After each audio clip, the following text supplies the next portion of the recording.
The tranquil waters of Dora Creek were ideal for the competition. Hosted by the Hunter Valley Canoe Club, the event attracted 150 paddlers from 5 states.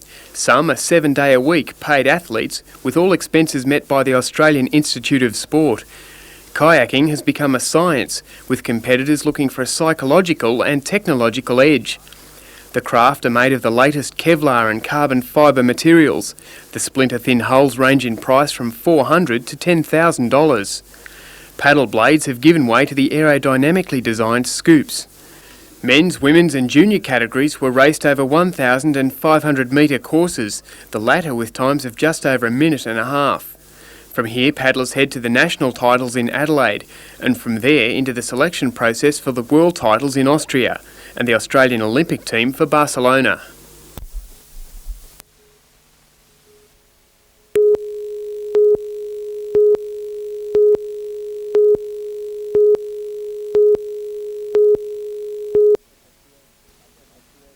The picturesque Tuggerah Lakes course was the scene of some big hits and some even bigger misses. Some of Australia's biggest names in sport took part in the tournament, but unfortunately they didn't earn their reputations on the golf course. Take, for example, footballer Eric Grothe.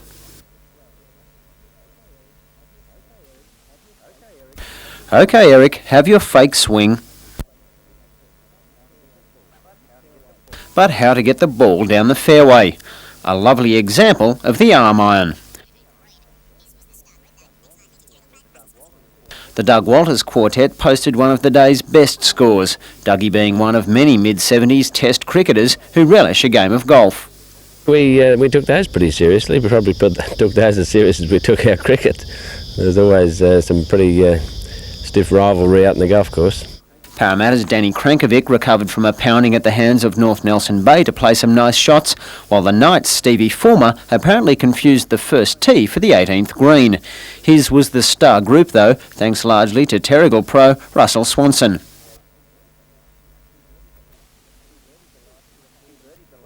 He birdied the last to record a scorching 5 under 66 and leave 199 other hopefuls scrambling in his wake. Bruce Mackenzie, NBN News.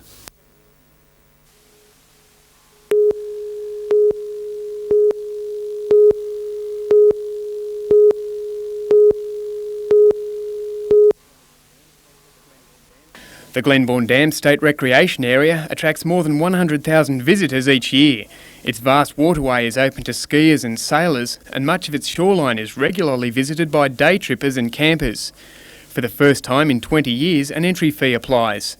Other measures designed to make the area pay its own way include the leasing of existing facilities and the inclusion of privately operated cottages. There are plans still on the drawing board to open up new areas for leisure pursuits. Work has already begun to push a $100,000 road around the eastern shoreline. The state government gets 50% of the revenue earned from the new developments. The rest goes back to the park. Rangers are convinced the improvements will attract more visitors, but are wary of the effects of commercialism over conservation. Unfortunately, to cater for the type of crowds we anticipate, there is a fair bit of dramatic intrusion into the area, but we hope with landscaping and proper design and proper controls that this won't be such a great impact. Further north outside Scone, another popular sightseeing destination is also a cause for concern. Burning Mountain has been a smouldering coal seam for hundreds of thousands of years, but rangers say it's in danger of being trampled by an influx of visitors. It's now the subject of an environmental management plan. In this case, we're looking at conservation, but we're still allowing people to come and enjoy the actual area that we're preserving. At Glenbourne, we're actually encouraging people to come in and recreate in an area that we're trying to keep as natural as we can, but we've still got to have some impact on the area by allowing them in there in bigger numbers.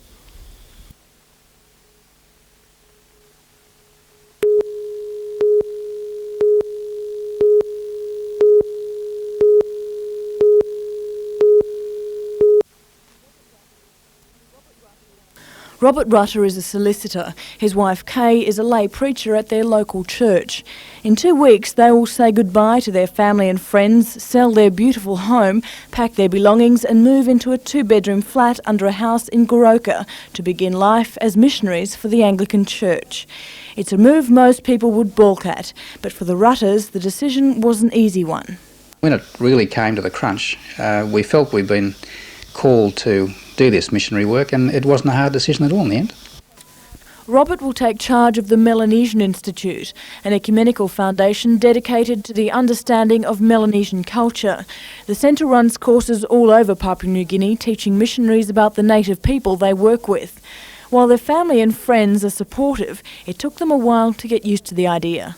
Well, they weren't very impressed at first. They wondered what on earth we were doing this for, and it was fine to think of us being Christians here, but they sort of weren't all that impressed about us being Christians and going away. The couple admit to bouts of nerves at the enormity of the change, but say they're confident they've made the right decision. I know that we've got the prayers of all the people here behind us, so that'll be a help in the wrench of starting a new life. Mm-hmm.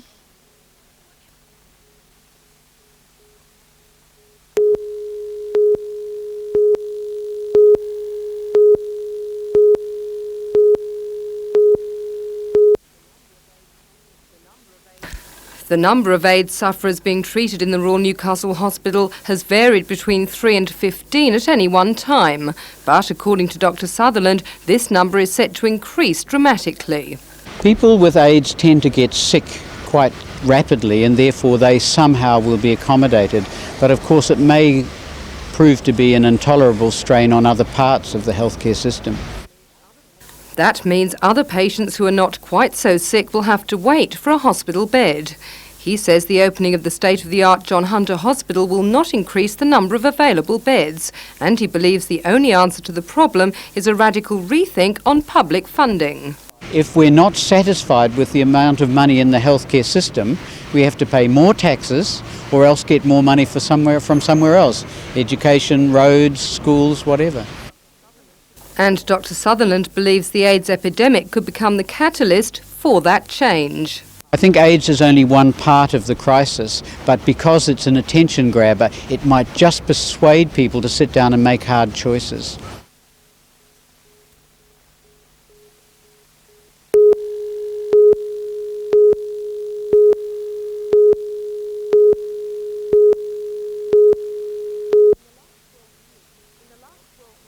In the last 12 years, 16-year-old Kylie Gardner has undergone 14 operations. Last year, she spent just 7 weeks at school. The rest of the time, she was in hospital. Until recently, her disorder didn't even have a name. She's got a cyst growing around the spinal cord. There's a very thin cord inside the spine itself, and the cyst growing around that, and it's strangling the nerves on her right side of her body. At the moment, it's only on the leg. Kylie's right leg is 7.5 centimetres shorter than the other. On Monday, doctors cut her femur or thigh bone and inserted a device to stretch the muscles and nerves.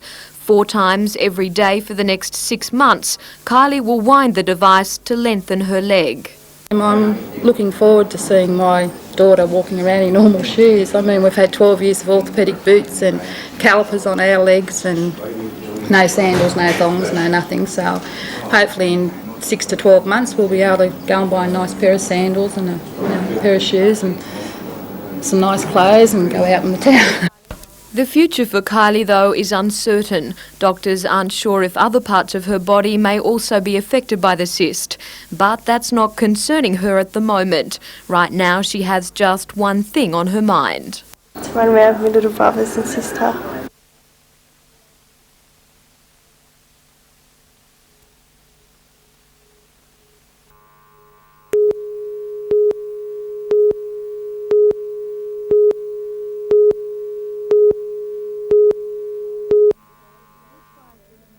The bushfire season began in the Cessnock area a couple of days before Christmas. Since then, fire teams have been kept on their toes, with numerous blazes sweeping through large areas and in some cases threatening homes. In all, 12,000 hectares have been destroyed. But out of the ashes has come some good news. The way these fires have been burning in the last few months, they've completely cleared everything out, and therefore there's nothing left to burn. That means most of Cessnock should be safe for 3 or 4 years. The nearby hamlet of Neath has been threatened several times, but now is completely surrounded by burnt landscape. There are still 3 stretches that are vulnerable, an area from Racecourse Road into Aberdare State Forest, through the Conjeway Valley and in the Wadigans. But with vast fire breaks of burnt-out bushland, the task of controlling blazes and keeping them from populated areas should be a little easier.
The Barraville Aboriginal Land Council, which organised the protest, says the black community is not convinced police are doing all they can to find Clinton Thomas Speedy and Colleen Walker, both aged 16, and 4-year-old Evelyn Greenup. Speedy disappeared late last Thursday, while Walker and Greenup, who are cousins, went missing on separate occasions last year. Police are investigating a possible link between the disappearances, but have discounted suggestions that a local cult has been targeting Aboriginal children.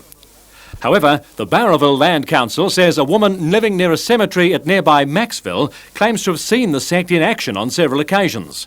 And an anonymous telephone call to the local radio station today claimed there's a link between the disappearances and the Ku Klux Klan. The male caller claimed to have been threatened by the Klan. Today's march, while large, was entirely peaceful.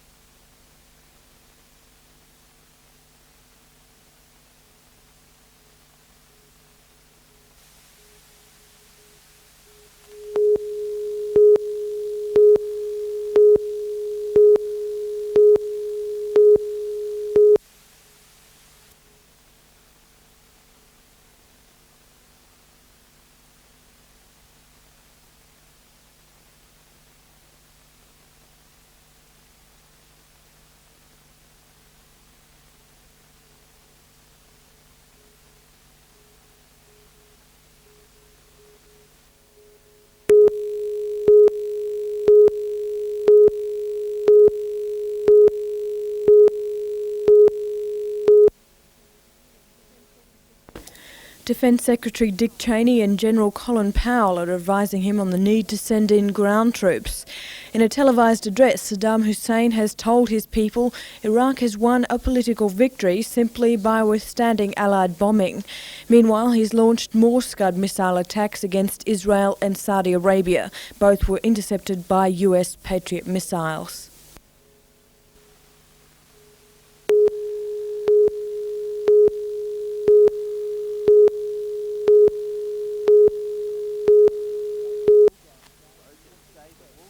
Brokers say the wool growing game has been fleeced. It means doom to a lot of people in the industry because of the fact that they've borrowed money against the floor, they've purchased sheep at dear prices when in fact their returns aren't going to be there. The Newcastle wool stores expect a flood of wool before July 1, the deadline of the 700 cents floor. It's expected prices will drop 30% after that date. This superfine fleece from New England was valued at 1,200 cents a kilo. That's dropped to just 800 cents. The Newcastle Wool Trade Committee says the government move came as a complete surprise. In July last year, when the floor was dropped to 700 cents, Primary Industries Minister Kerrin said the price was rock solid. Just 7 months later, he's changed his mind. Unfortunately, it looks as though we can't trust him. The Wool Trade Committee says rumours of a back-down kept buyers hanging off for cheaper prices. It's expected hundreds of growers could go broke. In towns like Merriwa and Scone, which rely heavily on wool, the financial spin-off could be devastating.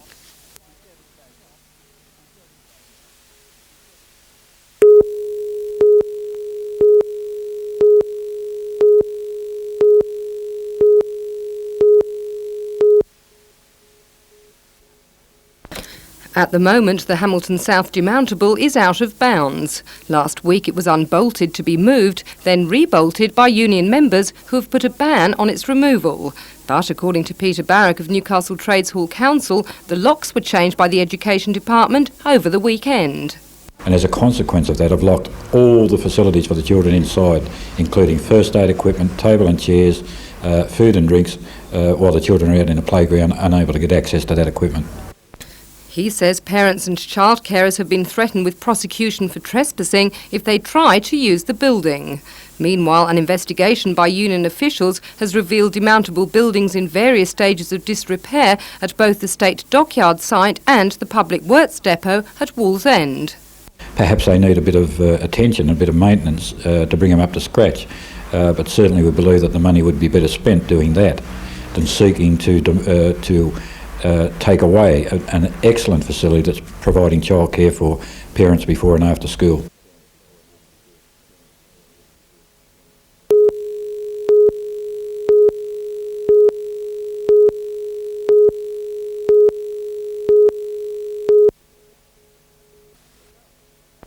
The Danes had been looking at Tangara as a possible short-term solution to overcrowding on the inner Copenhagen rail network.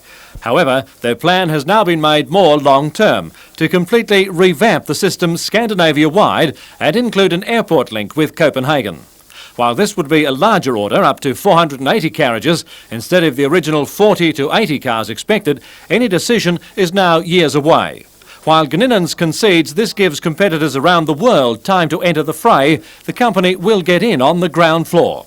Whereas we were thinking of supplying cars from Newcastle straight to Denmark, we've now got to think in terms of working with the Danes in Denmark and linking with manufacturers over there and looking at technology transfer deals. Gninen's present 450-car, $500 million Tangara contract for Sydney is due to run until 1994, so no trains for Denmark won't mean loss of current jobs, but it is an opportunity for immediate expansion lost. However, if we were had been fortunate enough to win Tangaras for Copenhagen, then we would have extended our facilities, and obviously that would have meant an increase in employment. Well, as it stands now, that won't happen in the short term. But if we still proceed and continue to talk to the Danes, there would be future work coming out of it. But it'll be a slightly different type of opportunity, that's all.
In the last 9 months of last year, 4,000 people visited the city's Queen's Wharf tourist office, and the number of international visitors has jumped to 40%, beating the Sydney market of 19% hands down. The Motel Association says Newcastle has increased its figures for overnight stays by 5% on last year, and that's better than anywhere else in New South Wales. Day visits are also up by 4%. According to the Newcastle Chamber of Commerce, the influx of tourists is just one of the factors helping the city to survive the recession. I think the Hunter is standing up very well. When we look at the capital investment by Tomago Aluminium of well over $600 million, the recent completion of the John Hunter Hospital, the ICI expansion, and also our coal exports and other factors, tourism as we've talked about, I think indicate good economic strength for the Hunter region. Funding to upgrade the Civic Theatre, the Maritime Museum and the RAF Fighter World Museum is seen as an urgent priority. The Newcastle Tourist Office also says that inquiries for conference venues has dramatically increased and more accommodation is needed to meet that demand. It also suggests that if Newcastle got one of the 2 casinos that are proposed for Sydney, this would further boost tourism and the economy. Rebecca Skinner, NBN News.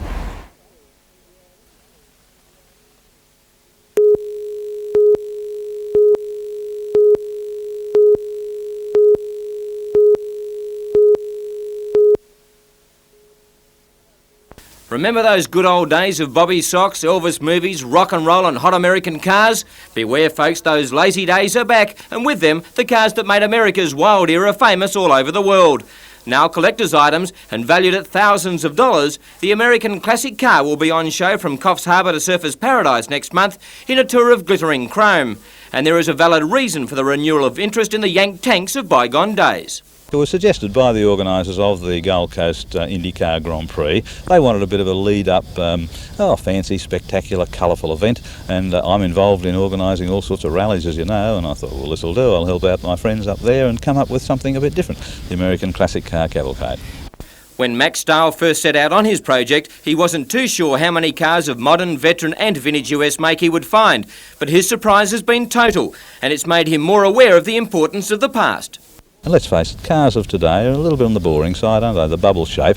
Well, those cars of the 50s and 60s, boy oh boy, they're not boring. The Chevys with the big wings, the gull wings, and the Cadillacs with their fins and all that sort of stuff. The Corvettes, the Mustangs, they've got style and character. They weren't designed by computer, they were designed by stylists. Well, I mean, some people don't like the style, but that's all right. And they're coming out now with all the gleaming chrome and the paint and the wings and the fins and the wild tops and the soft tops and hard tops and all that sort of thing. They'll be out there, people waving and joining in, getting back a couple of decades ago.